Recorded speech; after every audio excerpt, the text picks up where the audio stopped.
आज हम एक न्यू सीरीज़ स्टार्ट करने वाले हैं अपने एमडीकेट के लिहाज से, जो कि आपका एंट्री टेस्ट भी होता है। कॉमनली से एंट्री टेस्ट ही बोलते हैं हम। तो आज हम उसका सबसे पहला सेशन जो है बायोलॉजी हम डिस्कस करने वाले हैं। और बायोलॉजी की शुरुआत जो है यहाँ पर जो हम टॉपिक्स स्टार्ट करेंगे वो वही टॉपिक्स हैं जो हमारे पीएम एंड डीसी ने अनाउंस किए हैं। अगर आपको वो टॉपिक्स चाहिए तो आप मुझे जो आपको डिस्क्रिप्शन में नंबर दिया गया है उस पर आप डिस्कस कर सकते हो। तो फिर मैं आपको वहाँ पर पूरा पीडीएफ प्रोवाइड कर दूँगी, जो हमें पीएम एंड डीसी ने पूरा पीडीएफ का एक पूरा एक जो लिस्ट प्रोवाइड की है कि आपके पास कौन कौन से टॉपिक्स हैं, कौन कौन से सब्जेक्ट्स हैं इंक्लूडेड, तो वो सारे आपको प्रोवाइड कर दिए जाएंगे। आपको बस डिस्क्रिप्शन में जाना है, वहाँ पर दिए गए फ़ोन नंबर पर आपको कांटेक्ट करना है और वहाँ पर आपको अच्छे तरीके से प्रोवाइड कर दिए जाएंगे। तो हमारा सबसे पहला जो सबसेशन है बायोलॉजी के हिसाब से वो आज हम कंटिन्यू करेंगे through virus. So basically virus को सब जानते होंगे। अक्सर आप लोगों ने इसको कहते हुए सुना होगा कि इसको वायरल डिजीज़ हुई है या वायरस इसके फैल रहा है। सो बेसिकली अगर आपको ये बोला जाए कि आप how can you define the virus, so virus is a particle, not a living और non living, it is just a particle of nucleic acid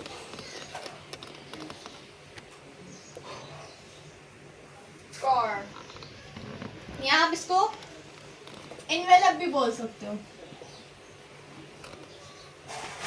so basically ना वायरस लिविंग है ना वायरस नॉन लिविंग है, ये just एक particle है जिसके पास क्या है, इस पार्टिकल के पास सिर्फ एक न्यूक्लिक एसिड है और वो न्यूक्लिक एसिड ही इसको लिविंग और नॉन लिविंग की खुसूसियात प्रोवाइड करता है। सो बेसिकली ये वाहिद, आप ऐसा बोल सकते हो, ये वाहिद ऐसा पार्टिकल है जो होस्ट के अंदर जाने के बाद जब लिविंग बन जाता है तो ये आरएनए को एज अ हेरिडिटी यूज करता है, हेरिडिटी मटेरियल यूज करता है, ठीक है। और डिस्कस करते हैं इसके पास बेसिकली दो ही चीजें मौजूद हैं, एक तो इसका RNA as a heredity material and the second thing is its protein coat. Protein coat यानी upper layer which covers the whole virus. और ये प्रोटीन कोट जो होती है हमारे, आपको पता है, उसके बाद हम फर्दर डिस्कस करेंगे नेक्स्ट में कि ये प्रोटीन कोट आखिर बनी हुई किससे होती है। सो ये जो प्रोटीन कोट है वायरस की और आरएनए, ये दोनों चीजें मिलकर ही बेसिकली एक वायरस बनाते हैं। अब डिस्कस करते हैं कि वायरस एक्चुअली में है क्या। Virus is a parasite. Virus जो है हमारे पास, virus is a obligated intra cellular parasite. अब वायरस क्या है, वायरस एक ऑब्लिगेटेड इंट्रा सेल्यूलर पैरासाइट है, यानी ऑब्लिगेटेड। अब ऑब्लिगेटेड मतलब क्या होता है, इंट्रासेल्यूलर तो हमें पता चल रहा है कि अब पैरासाइट की सबसे पहले डिस्कस करते हैं कि what is a parasite. Parasite होता क्या है, पैरासाइट वो होता है जो अपने होस्ट को नुकसान पहुंचाए और खुद उससे फायदा ले, ऐसे जानदारों को हम बोलते हैं पैरासाइट। सो सबसे कॉमन एग्जांपल अगर हम लें पैरासाइट की तो हमारे पास आती हैं लाइस। अब बेसिकली पैरासाइट्स के हमारे पास सबसे पहले अगर हम लें तो दो टाइप्स हैं, कि बेसिकली टू टाइप्स हैं हमारे पास। सबसे पहले एक ऑब्लिगेटेड, दूसरा है हमारे पास फैकल्टेटिव।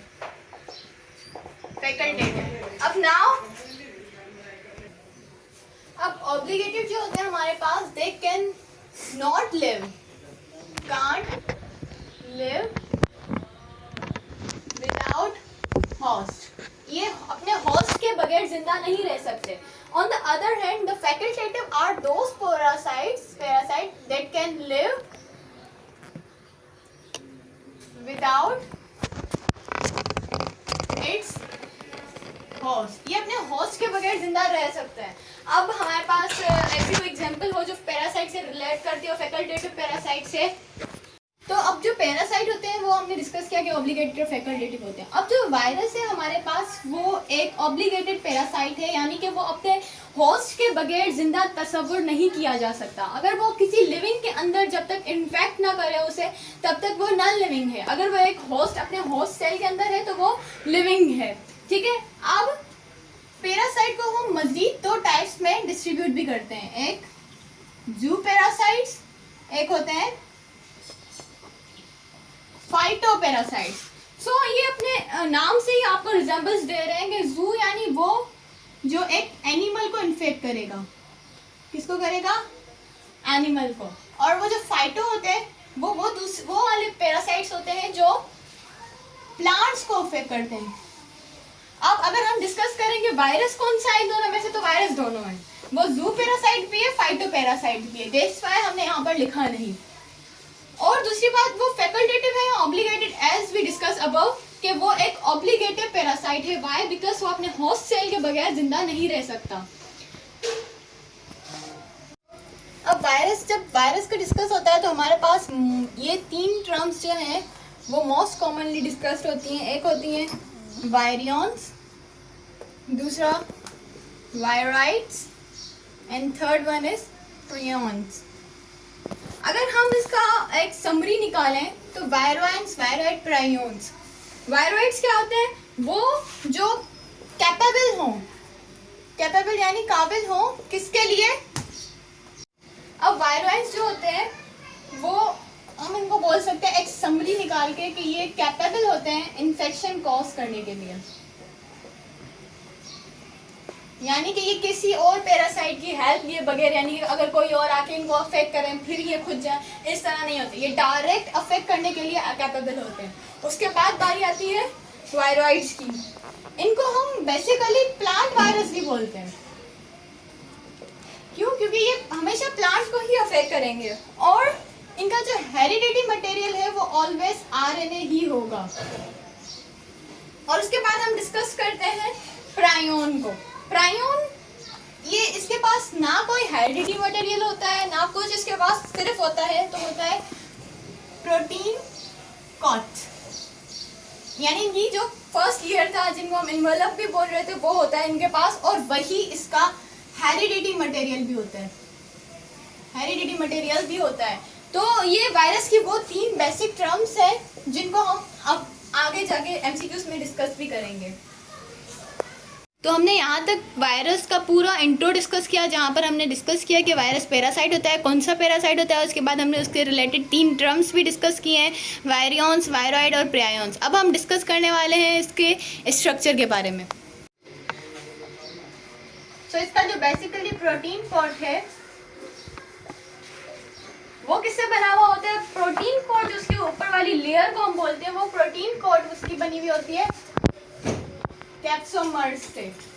और कैप्सोमर्स कंबाइन होकर, जैसे ये देखेंगे एक शेप ले रहे हम इसको डिस्कस करते हैं। ये एक कैप्सोमर, ये दूसरा कैप्सोमर, ये तीसरा, इस तरह से कैप्सोमर्स मिले like that. I am joining these capsomers in a random manner. There is not a particular manner for them. तो अब कैप्सोमर्स मिले, ज्वाइन हुए और एक पर्टिकुलर उन्होंने कैप्सिड तैयार किया। तो प्रोटीन कोड जो हम उसको एज अ कैप्सिड भी बोलते हैं या हम उसको एनवेलप भी बोलते हैं। तो इसकी जो प्रोटीन कोट है वो बनी हुई होती है कैप्सोमर्स से। और कैप्सोमर्स किससे बने हुए होते हैं? As you know, this is a protein coat. तो कैप्सोमर्स हमारे पास अमाइनो एसिड्स के बने हुए होते हैं, अमाइनो एसिड के। हमने यहाँ तक पूरा इसका वायरस का स्ट्रक्चर एंड शेप को डिस्कस किया। Now we move on to the discovery of virus. अब स्ट्रक्चर की हम मेन बात करें, स्ट्रक्चर में 2 चीज़ें हमने पढ़ी, एक उसका protein code and the second thing is its nucleic acid core. तो अब प्रोटीन कोड जो है वो हमने डिस्कस किया किससे बना हुआ है? कैप्सोमर्स से। और जो न्यूक्लिक एसिड कौन है, वो 2 टाइप का हो सकता है, या तो वो आरएनए हो सकता है या तो वो डीएनए हो सकता है। अब यहाँ पर एक बात आपने याद रखनी है कि एमसीक्यूज में आपसे ये पूछा जा सकता है कि which of the following is a DNA virus. वो कौन सा वायरस है जिसके पास DNA as a heredity material है। तो आपकी टेक्स्ट बुक में सिर्फ कुछ ही वायरस हैं जिनको डिस्कस किया गया एज अ डीएनए वायरस। सो सबसे पहला है हमारे पास स्मॉल पॉक्स, ये वो वायरस है जिसके पास DNA as a heredity material है। उसके बाद हमारे पास है हर्पीस सिम्प्लेक्स,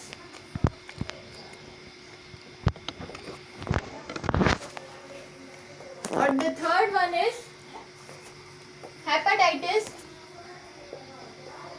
बी। ये 3 वायरस है जिसको हमने as a DNA virus discuss किया हुआ है। ये आपने याद रखना है, this is the memorising fact जो आपको याद रखना है, ताकि अगर आपसे क्वेश्चन पूछा जाए कि which of the following is a DNA virus, तो आप इजीली उसको आंसर दे सकें। So let's talk about the discovery of virus. Now discovery virus की एक ही साथ नहीं हुई थी, there is a number of scientists involve in his discovery. तो सबसे पहले हमारे पास आ जाते हैं एडवर्ड जेनर।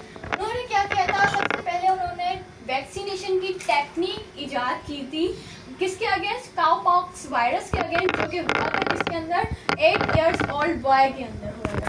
तो ये वो थे जिन्होंने बताया था कि वैक्सीनेशन की टेक्निक होती क्या है। क्योंकि आपको पता होगा कि वैक्सीनेशन के अंदर जो वायरस होता है या जो बैक्टीरिया होता है, उसी को हम हीट किल करके उसी को इंजेक्शन में फिल करते हैं और एक होस्ट की या एक ह्यूमन बीइंग की बॉडी के अंदर इंजेक्ट करते हैं।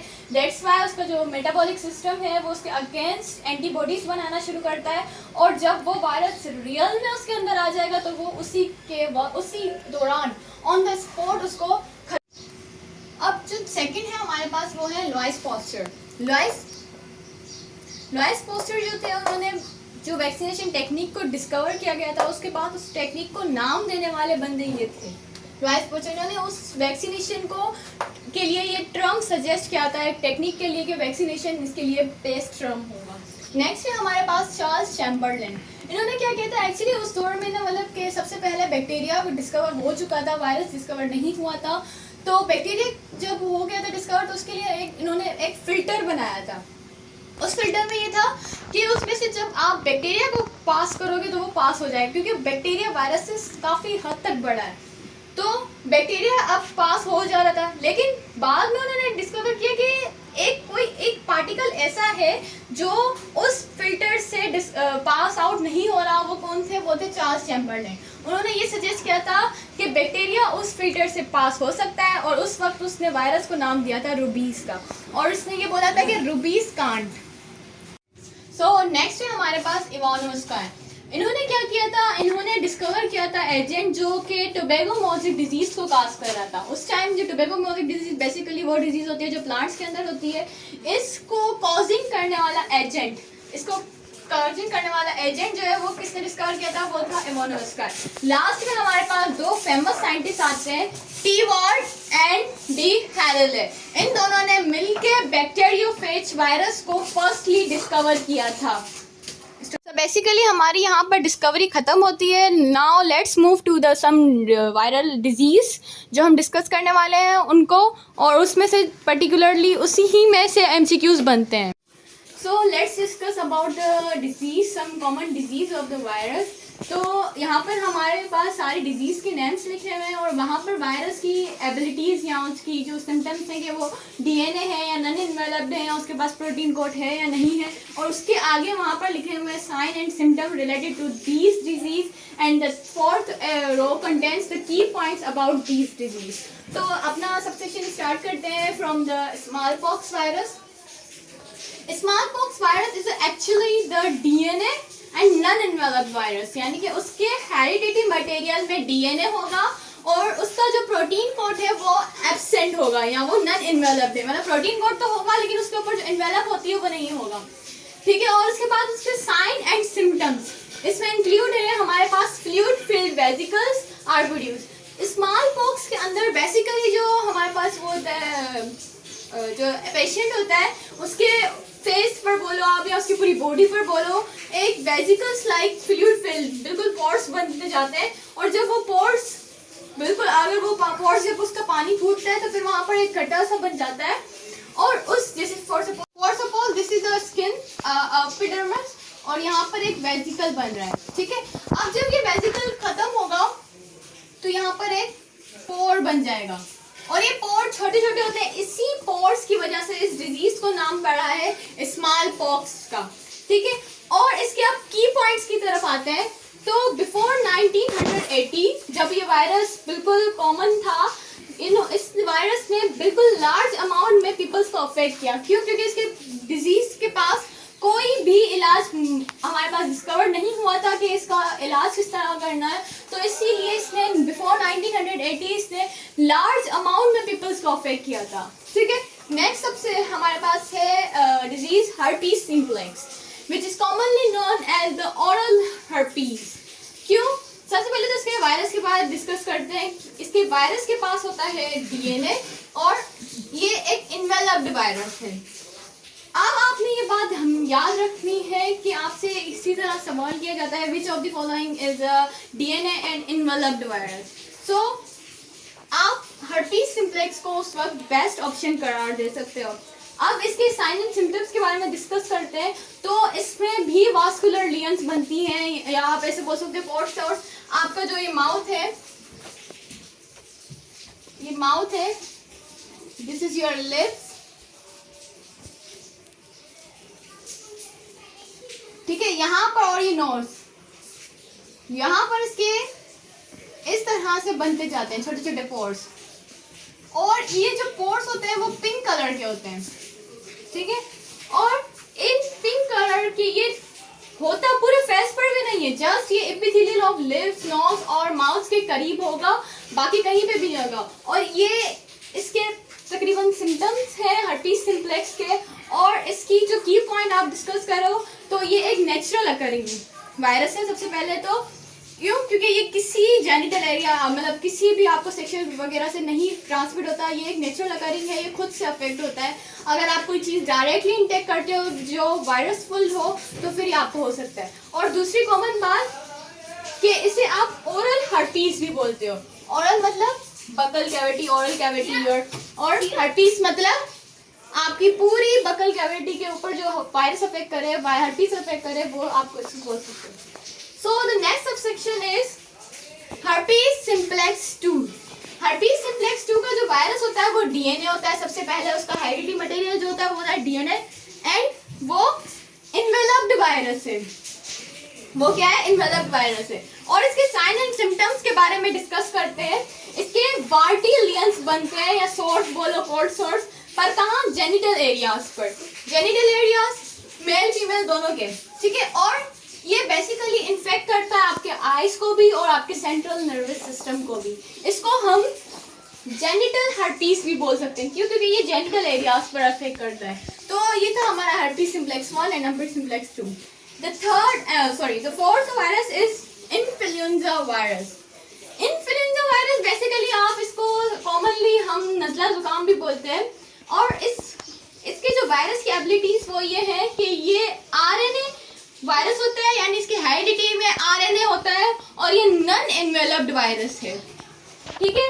और इसके साइन और सिम्टम्स के बारे में डिस्कस करते हैं। तो इसके साइन और सिम्टम्स में सबसे पहला सिम्टम तो यही होता है कि फीवर होता है, आपको कफ होगी और हेडेक होगा, जो सिंपली होता है। और इसका इलाज बिल्कुल मतलब ये माइनर आप बोल सकते हो वायरस इसमें से। और ये एपिडेमिक डोमेन, यानी किसी एरा में ये एपिडेमिक डोमेन बहुत था, मतलब इसका कोई इलाज नहीं था। इसने भी बहुत लार्ज अमाउंट में लोगों को अफेक्ट किया हुआ है। तो इसका इलाज रिसेंटली बना है, रिसेंटली बोल सकते हैं आप, मतलब 19th सेंचुरी के बाद बना है। Okay, the next one is mumps. Mumps ये इसका जो वायरस है वो आरएनए है, यानी इसका हेरिडिटी मटेरियल में आरएनए होगा और वो नॉन इन्वेलप्ड है, ठीक है। और इसके साइन एंड सिम्टम्स के बारे में डिस्कस करते हैं। तो इसका सबसे पहला साइन क्या है? फीवर होगा आपको। और द मोस्ट इम्पोर्टेंट साइन इसकी आप बोल सकते हो सिम्टम, वो ये है कि आपके जो सलाइवरी ग्लैंड्स हैं, बेसिकली आपको पता होगा कि हमारे पास टोटल 6 सलाइवरी ग्लैंड्स होते हैं जो 3 पेयर्स की फॉर्म में मौजूद होते हैं। तो जो लास्ट पेयर होता है बिल्कुल माउथ के जो बिल्कुल ईयर्स के करीब होता है, ये वायरस मम्स वो जाके उस ग्लैंड को अफेक्ट करता है, सलाइवरी ग्लैंड को, और उसको स्वेल करवा देता है। और बेसिकली आप देख सकते हो कुछ लोग होते हैं जिनके कान बिल्कुल सूजे, कान के साइड पर सूजन होती है, तो वो एक पेशेंट होते हैं मम्स के। और इसके की पॉइंट के बारे में डिस्कस करते हैं, तो ये 60% ऑफ एडल्ट को इफेक्ट करता है, यानी कि ये एडल्ट में ज़्यादा पाए जाने वाली डिजीज़ है। बच्चों में भी होती है but 60% of the adult they affect.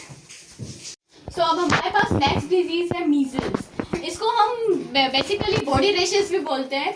तो ये इसका जो वायरस है वो आरएनए है और नॉन इन्वेलप्ड है। और इसके जो साइन एंड सिम्टम्स में बेसिकली साइन है हमारे पास कफ और बॉडी रेशेस, जैसा कि हमने बोला। सो बेसिकली इसके जो साइन एंड सिम्टम्स में कफ होती है, बॉडी रेशेस होते हैं। अब हमने जैसे अर्लियर डिस्कस किया कि हर्पीस सिम्प्लेक्स, उसमें भी रेशेस थे but only on the oral cavity या तो फिर जेनिटल एरिया पर। यहाँ पर पूरी बॉडी में आपके पास रेशेस होंगे। और इसके की पॉइंट क्या है कि ये कॉमन इन चाइल्डहुड है। जो मम्स हमने अभी डिस्कस किया वो कॉमन था, या फिर आप बोल सकते हो कि वायरल है किसमें 60% ऑफ द एडल्ट, और ये कॉमन है इन चाइल्डहुड। और इसका ये जो क्या करता है, इसकी बेसिकली ये डेवलप करता है इम्यूनिटी इन विक्टिम, यानी कि ये जो उसकी इम्यूनिटी था, विक्टिम की जो इम्यूनिटी होता है उसको वो डेवलप कर देता है, आपको उसको बोलो कि वो पूरा उसको कब्जा कर लेता है। तो अब नेक्स्ट हमारे पास है पोलियो वायरस। पोलियो वायरस की जो प्रॉपर्टीज आप बोल सकते हो कि वो आरएनए होता है, यानी उसका हेरिडिटी मटेरियल आरएनए है और वो नॉन इन्वेलप्ड वायरस है। ठीक है, अब इसके साइन और सिम्टम्स में आते हैं कि साइन और सिम्टम्स में सबसे पहला है कि ये पैरालाइज कर देता है। पोलियो के डिजीज जो है वो किसी एरा में ये भी काफ़ी डोमिनेंट था, बाय बिकॉज इसका कोई इलाज नहीं था, ये पैरालाइज कर देता है पूरे। और इससे इस पोलियो डिजीज़ की वजह से काफ़ी सारे लार्ज अमाउंट में लोगों की डेथ्स हो चुकी हैं। और नेक्स्ट है इसकी पोलियोमिलाइटिस। पोलियोमिलाइटिस यानी कि स्पाइनल कॉर्ड जो है उसमें सूजन आ जाती है। तो ये पोलियो की साइन एंड सिम्टम्स हैं। बेसिकली पोलियो की हमारे पास जो वैक्सीन है वो चाइल्डहुड में ही दे दी जाती है, क्योंकि ये वो वायरस है जो हर किसी में होता है और ये सेक्सुअली ट्रांसमिट होने वाला वायरस है। दैट्स वाई इसको बचपन में ही इसका वैक्सीन प्रोवाइड कर दी जाती है। ठीक है, अब इसकी जो की पॉइंट को हम डिस्कस करते हैं, तो इसका की पॉइंट ये है कि ये सबसे ज़्यादा स्मॉलेस्ट और स्फेरिकल वायरस है। यानी कि अगर आपसे पूछा जाए which of the following is smallest or spherical virus, तो हमारे पास पोलियो वायरस जो है वो स्मॉलेस्ट और स्फेरिकल वायरस है। इसके बाद हम आ जाते हैं अपने एड्स पर। Now let's discuss about the AIDS. अब एड्स में क्या होता है, it is a acquired immunity deficiency syndrome. AIDS virus जो होता है वो जो विक्टिम है उसकी इम्यूनिटी को इन अ बिग लॉस वो इफेक्ट कर देता है। और इसके जो वायरस है उसमें RNA as a heredity material मौजूद है और वो एक इन्वेलप्ड वायरस है। ठीक है, अब इसके साइन और सिम्टम्स के बारे में बात करते हैं। तो इसकी साइन और सिम्टम्स कोई पर्टिकुलर साइन एंड सिम्टम्स नहीं है। क्यों? क्योंकि ये एक्वायर्ड इम्यूनिटी डिफिशिएंसी वायरस जो है वो किसी भी विक्टिम की इम्यूनिटी को पूरी तरह से लॉस कर देता है, और जो उसके अंदर बॉडी के अंदर जो मौजूद वायरसेस हैं वो आकर उसको अफेक्ट करना शुरू हो जाते हैं। तो there is not a particularly sign and symptom. So हम ऐसा बोल सकते हैं कि इसके वेरियस साइन एंड सिम्टम्स हैं किसके, एड्स के। Let's discuss about the hepatitis. तो हमारे पास यहाँ पे हेपेटाइटिस की वेरियस टाइप्स हैं, hepatitis A, B, C, D and E. So अब यहाँ पर हमारे पास जो हेपेटाइटिस है वो बेसिकली सारे सेम नहीं है, उनके मुख्तलिफ साइंस एंड सिम्टम्स भी हैं। अब हेपेटाइटिस का कोई पर्टिकुलर साइन नहीं होता। अब यहाँ पर हम हेपेटाइटिस को क्लासीफाई करते हैं कुछ इस तरह से कि हेपेटाइटिस ए जो है हमारे पास वो है एक्यूट। अब एक्यूट मतलब कि वो माइनर है, यानी कि वो इतना ज़्यादा क्रॉनिक नहीं है, और उसके जो वायरस है वो आरएनए होता है और वो नॉन इन्वेलप्ड वायरस होता है। ठीक है, इसके बाद इसके साइन एंड सिम्टम्स बाद में डिस्कस करेंगे। फिर इसके बाद हम डिस्कस करते हैं हेपेटाइटिस बी को। ये जो होता है वो एक्यूट भी होता है and sometimes it will happen as a chronic. तो अब इसका जो वायरस है वो डीएनए होता है और वो इन्वेलप्ड वायरस है। ठीक है, और उसके बाद है हमारे पास हेपेटाइटिस सी, वो बेसिकली होता ही क्रॉनिक है। ठीक है, ये बेसिकली होता ही क्रॉनिक है और इसका जो वायरस है वो होता है आरएनए एंड नॉन इन्वेलप्ड। और इसके बाद हेपेटाइटिस डी, ये भी हमारे पास क्रॉनिक ही होता है। ये हेपेटाइटिस डी भी क्रॉनिक ही होता है और इसके भी वायरस आरएनए और इन्वेलप्ड है। हेपेटाइटिस ई का डिस्कस करते हैं। तो हेपेटाइटिस ई जो होता है वो होता है एक्यूट। वो होता है एक्यूट, यानी कि वो इतना ज़्यादा क्रॉनिक नहीं होता, और उसके जो वायरस है वो आरएनए है और इन्वेलप्ड वायरस है। नाउ डिस्कस अबाउट द इसकी जो साइन और सिम्टम्स हैं। तो बेसिकली एक्यूट जो डिजीज़ है हमारे पास, अच्छा ये बात याद रखने वाली है कि जो हेपेटाइटिस डी है वो कभी भी ऐसे नहीं होगा, वो आफ्टर हेपेटाइटिस बी ही होता है। अब एक्यूट जो इसका साइन एंड सिम्टम्स है, सबसे पहले एक्यूट अगर आपके पास होता है यानी कि हेपेटाइटिस ए या हेपेटाइटिस बी या हेपेटाइटिस ई होता है, तो उसमें आपको जॉन्डिस यानी कि पीलिया हो जाता है। जॉन्डिस में क्या होता है कि आइज़ जो है वो बिल्कुल येलो हो जाती है, नोजिया हो जाता है, और समटाइम्स वोमिटिंग भी होना शुरू हो जाती है, एब्डोमिनल पेन यानी पेट में दर्द, और लॉस ऑफ एपिटाइट। इसका मेजर सिम्टम आप ऐसे बोल सकते हो कि उस पेशेंट को भूख लगना बिल्कुल बंद हो जाती है, इस कदर तक के मतलब अगर उसके आगे खाने का नाम लिया जाए या उसको तसव्वुरात आते हैं खाने के, तो वो उल्टियाँ करना शुरू हो जाता है, वोमिटिंग हो जाती है उसे। और इसके क्रॉनिक में कोई सिम्टम्स बेसिकली है नहीं, ये एसिम्पटिक है फिजिकली। अगर हम इसको डेंसली अगर चेकअप करवाएं तो इसमें लिवर इनलार्जमेंट हो जाता है, फैटिकनेस होती है, और there is other symptoms also of this hepatitis. Okay, so यहाँ तक हमारा हेपेटाइटिस जो है वो कंप्लीट होता है डिज़ीज़ का। अब इसके बाद हम एक मेन जो हमारे पास वायरस है वो है बैक्टीरियोफेज और एक्वायर्ड इम्यूनो डेफिशिएंसी वायरस जो कॉज करता है उसको HIV वायरस, उसको हम डिस्कस करेंगे। तो यहाँ तक हमारी सारी डिजीज़ ख़त्म होती हैं। इसके बाद बेसिकली हम 2 वायरस को डिस्कस करेंगे क्योंकि उसमें से ज़्यादा MCQs बनते हैं। सो हमारा जो नेक्स्ट सब सेक्शन है वो है retroviruses. So retroviruses are the most जिनके मोस्ट फेमिलियर रेट्रोवायरसेस हमारे पास वो है HIV वायरस, और जिसको हम ह्यूमन इम्यूनो वायरस भी बोलते हैं, जो एड्स कॉजिंग वायरस है, ठीक है। और ये जो वायरस है इनकी पहचान बेसिकली ये होती है कि ये रिवर्स ट्रांसक्रिप्शन करते हैं। अब व्हाट इज़ रिवर्स ट्रांसक्रिप्शन? अगर एक DNA में से RNA ने बनना है तो वो करेगा ट्रांसक्रिप्शन,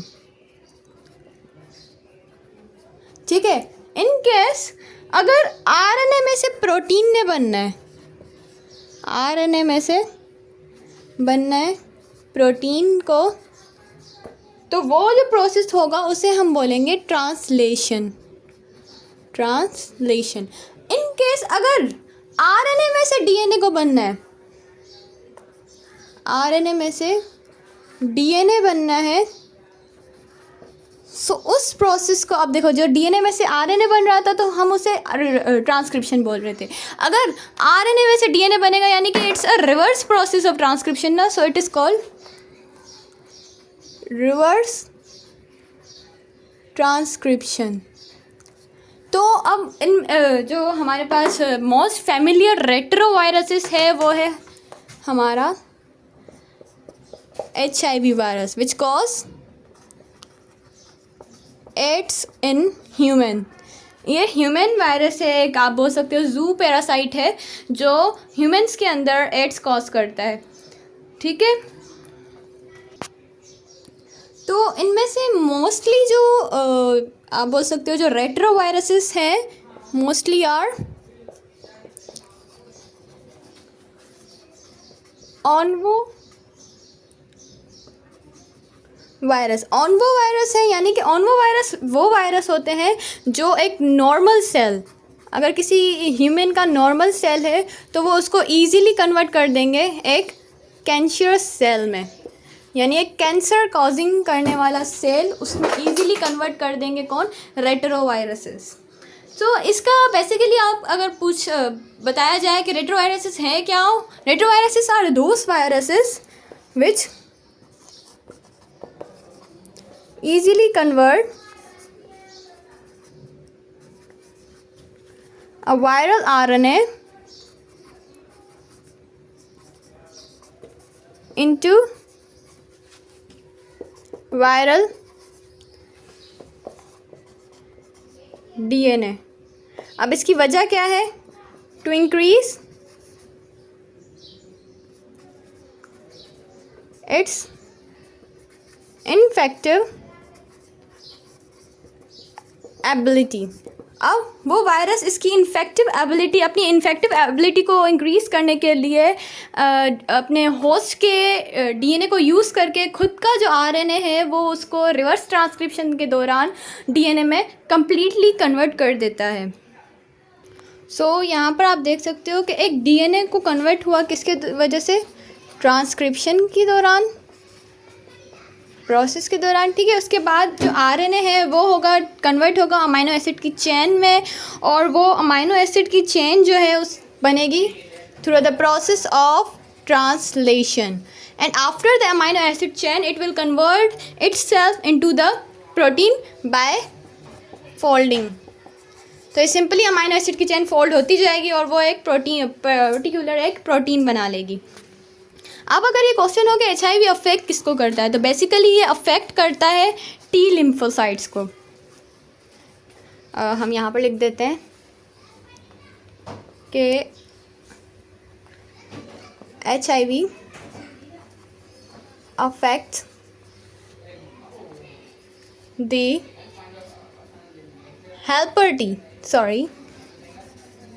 helper T lymphocytes। तो ये बेसिकली हेल्पर टी लिम्फोसाइट्स को अफेक्ट करता है, और वो जो हेल्पर टी लिम्फोसाइट्स हैं वो हमारे WBCs में मौजूद होते हैं, ठीक है। और the HIV can be transcript through body. अब बॉडी फ्लूइड, अब ये ट्रांसमिट होगा, अगर ये इसको एक बॉडी से दूसरी बॉडी तक ट्रांसमिट करना है तो it can only be transmit through the body fluid like saliva etcetera. So it can transmit through body fluid like saliva and blood and like breastfeeding। अब ना ये सिर्फ फ्लूइड, मतलब ये होता है ट्रांसफ़र सिर्फ और सिर्फ बॉडी फ्लूइड से ही है। लाइक समटाइम्स ऐसा भी होता है कि आप किसी की कॉम यूज़ करो, अगर उसको एड्स हुआ है तो आपको कॉम से हो जाएगा, तो समटाइम्स ऐसा भी हो सकता है बिकॉज क्योंकि उसकी कॉम में देखिए अब एक ह्यूमन है, उसकी नेचुरली एक ऑयल ग्रो होती है, मतलब अगर आप 2 दिन तक हेयर वॉश ना करो तो उसमें एक नेचुरली ऑयलिंग आती है।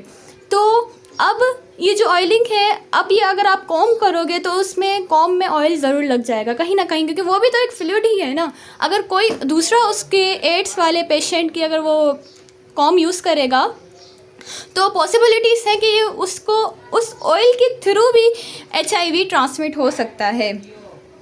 The second thing is that के it is the host specific, यानी कि HIV वायरस जो है वो होस्ट स्पेसिफिक है, यानी कि it can only effect a human, not a plant or any other animal. It will only affect the human beings.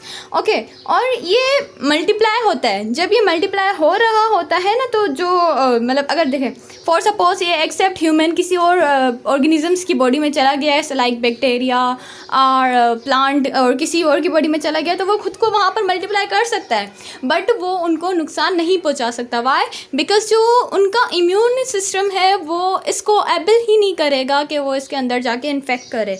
और ये सिर्फ और सिर्फ रेट्रोवायरसेस, यानी कि जो ये HIV वायरस है पर्टिकुलरली, वो सिर्फ और सिर्फ ह्यूमन को ही इन्फेक्ट करेंगे। So now let's talk about the life cycle of the HIV virus. So basically it will affect on helper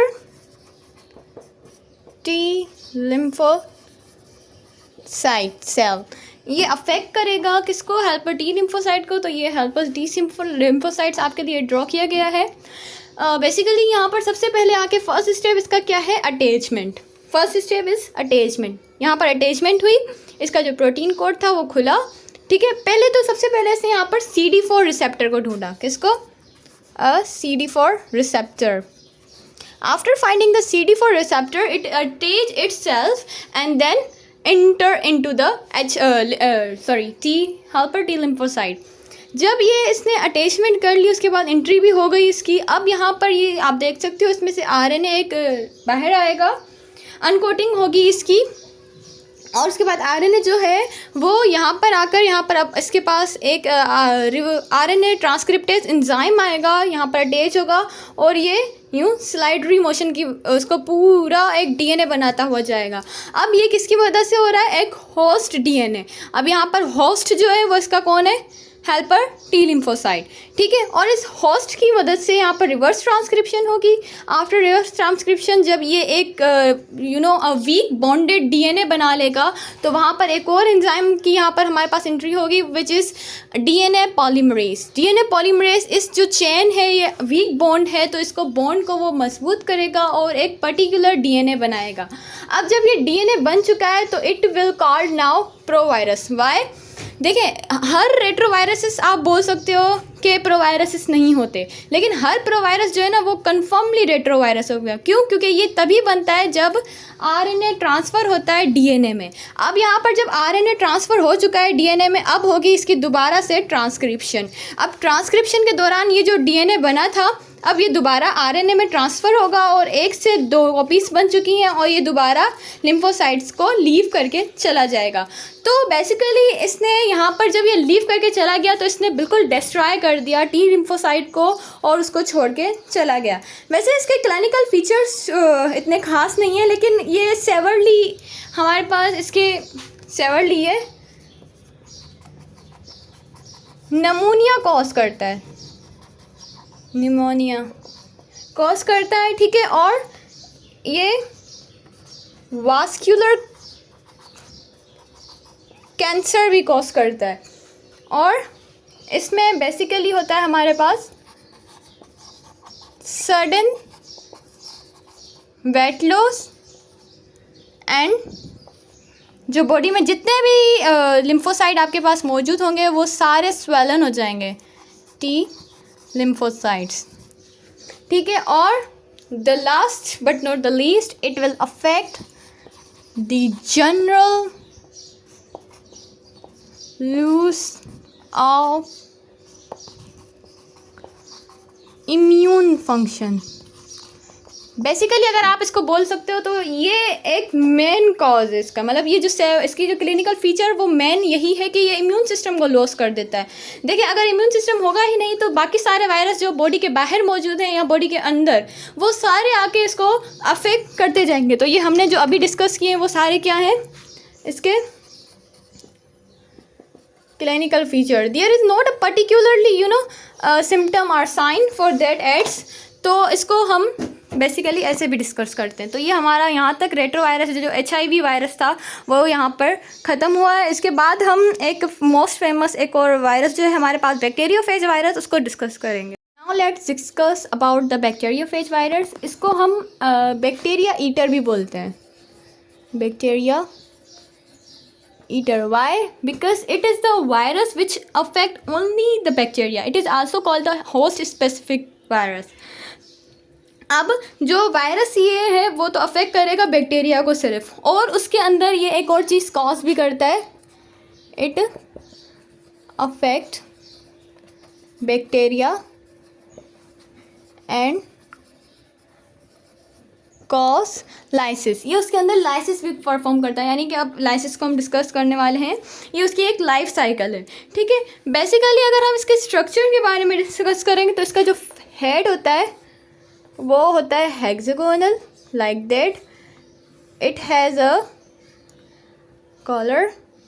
so here is the whole structure of the bacteriophage virus. तो इसका ये जो ये अपर वाला side होता है, sorry black लेना था, हाँ, इसका जो अपर वाला साइड होता है इसको हम बोलते हैं head, and the remember part is called tail. तो इसके बेसिकली हेड में हमारे पास आप देख सकते हो कि कैप्सिड मौजूद है और इसके पास एक डीएनए न्यूक्लिक एसिड कोर भी मौजूद है। इसके अच्छा न्यूक्लिक एसिड कोर यानी a single core, a single nucleic acid, या तो फिर वो आरएनए को या तो फिर डीएनए। तो बैक्टीरियोफेज वायरस के पास हमारे पास डीएनए है। नेक्स्ट हम मूव ऑन होते हैं उसकी टेल की तरफ। तो टेल में सबसे पहले आता है यहाँ पर ये कॉलर, कॉलर के बाद इसकी शीथ टाइप, जैसे कि आपके पास ये ट्रेकिया है, like that there is a sheath present in the bacteriophage virus. तो इसके पास एक और ये इसकी टेल लाइक फाइबर्स हैं जिनको हम लॉन्ग टेल फाइबर्स भी बोलते हैं। अगर लॉन्ग आए तो शॉर्ट भी होगा कहीं ना कहीं। तो बिल्कुल इसके यहाँ पर ये जो बेस्ट प्लेट है, this is the best plate. अब बेस्ट प्लेट के नीचे यहाँ पर ना बिल्कुल छोटे छोटे से यूँ फाइबर्स बने हुए होते हैं जिनको हम शॉर्ट टेल फाइबर्स कहते हैं। बड़े वाले long tail fibres and the small one is called short tail fibres. And यहाँ पर एक और चीज़, यूनिक चीज़ अटैच्ड होती है which is lysozyme enzyme. This enzyme will it help its to attach with the bacterial cell wall. ये bacteria के साथ attach होने में इसको हेल्प करता है। Let's discuss about the life cycle of the bacteriophage. तो हमारे पास अगर लाइफ साइकिल की बात आती है बैक्टीरियोफेज की, तो हमारे पास दो ही लाइफ साइकिल्स हैं। First one is lytic cycle of the bacteriophage and the second one is the lysogenic cycle. तो सबसे पहले डिस्कस करते हैं लिटिक साइकिल। उसमें भी सबसे पहले यही स्टेप होगा कि अटैचमेंट। अटैचमेंट किसकी वजह से? Through the help of lysozyme enzyme. Lysozyme enzyme की वजह से अटैचमेंट होगी। देन आफ्टर उसकी सॉरी यहाँ पर रॉन्ग बने हुए हैं, पेनिट्रेशन करेगा वो। सबसे पहले वो अटैच हुआ और इसके बाद फिर उसने पेनिट्रेशन की। देन आफ्टर वो now it will be perfect, there is a wrong mismatch. Okay, now उसने सबसे पहले अटैचमेंट की, देन आफ्टर वो पेनिट्रेट होगा फॉर सपोज। सो इसकी यहाँ पर ये आप देख सकते हो, इसकी पेनिट्रेशन हुई। पेनिट्रेशन के बाद ये जो डीएनए है वो इनसाइड द बैक्टीरिया आया, ठीक है। और इसने इस प्लाज्मिड के साथ यहाँ पर मल्टीप्लिकेशन की, यानी इससे अपनी कॉपीज़ बनाई। बट इसने फॉर सपोज दिस इज़, मैं इसको ब्लैक से ड्रॉ करती हूँ प्लाज्मिड को। यह था हमारा प्लाज्मिड, ठीक है। इसने आकर यहाँ पर सबसे पहला अपना जो डीएनए था उसने वो अटैच किया।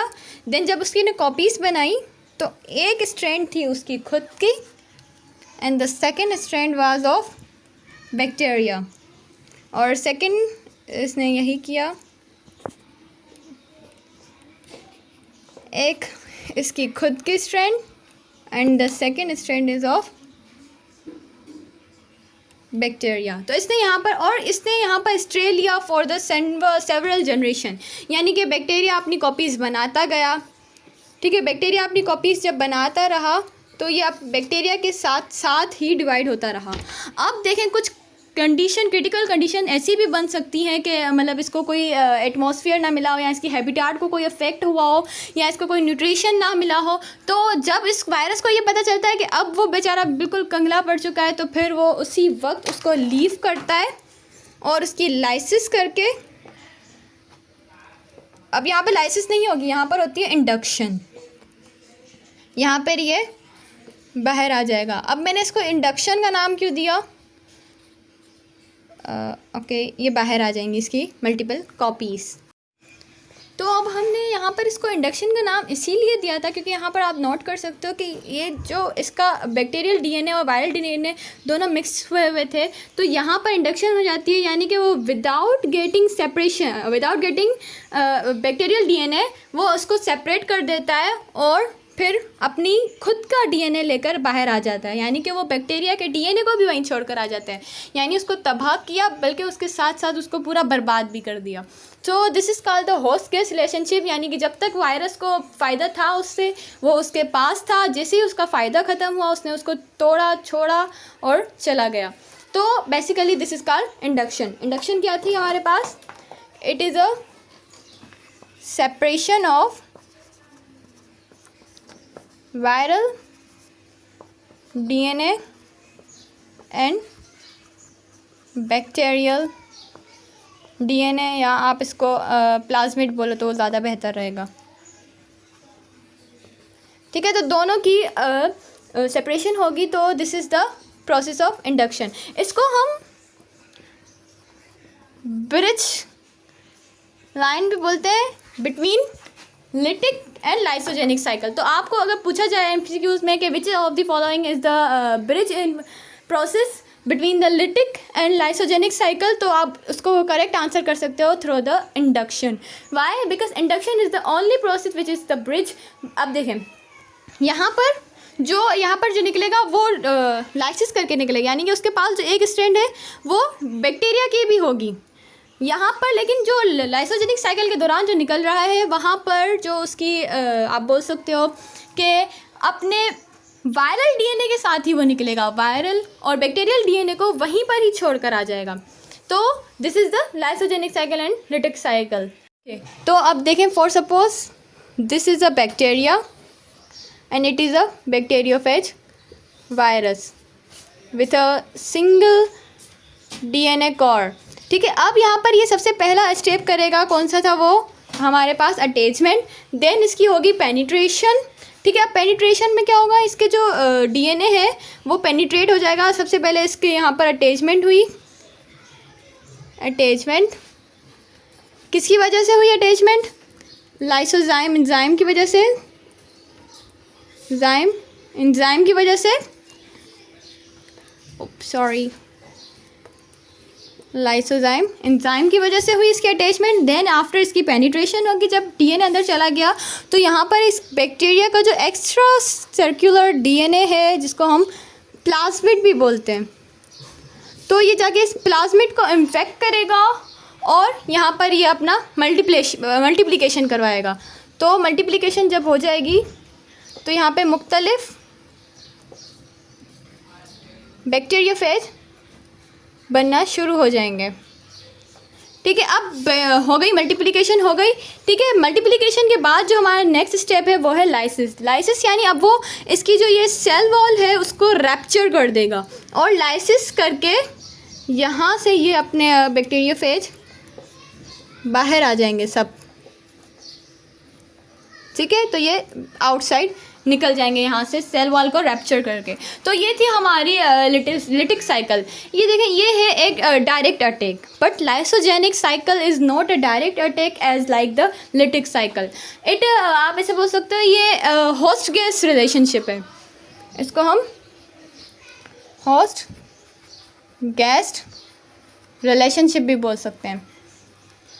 वाई? बिकॉज ये जो वहाँ पे जो वायरस है वो बैक्टीरिया के पास जाता है, सबसे पहले वो एज यूजुअल अटैचमेंट करवाता है, देन अपनी पेनिट्रेशन करवाता है.